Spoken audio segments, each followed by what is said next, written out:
The Baker and the Orphans, Oaxaca, 2008, The Silence After the Quake. In a small stone-walled town outside Oaxaca, the memory of the great earthquake of 2008 was visible in the broken cobblestones and the raw grief that settled on the community.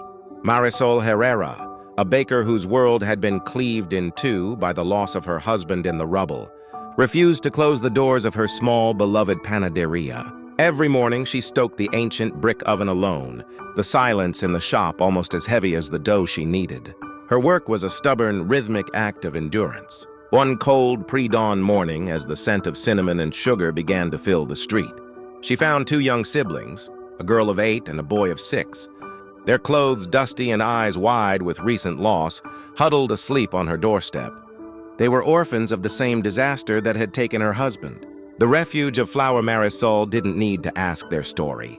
She opened the door, handed them 2 warm, fragrant pan dulce rolls, and then offered them the only thing she had left: purpose and shelter.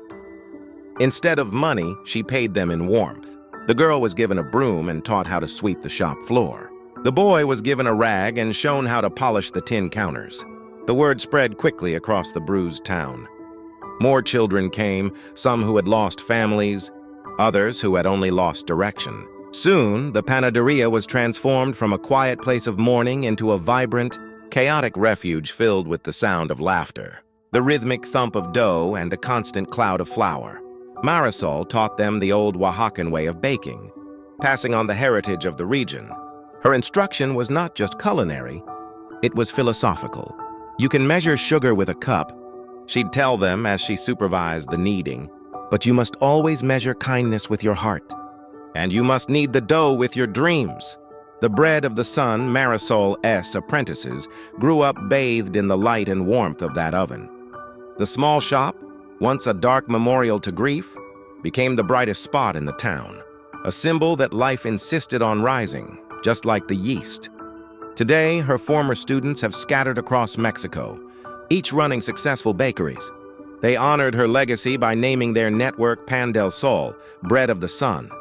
Every single Pan del Sol shop maintains the single, unwavering rule they learned as children. Free, warm loaves are given to any child who asks, regardless of their circumstances.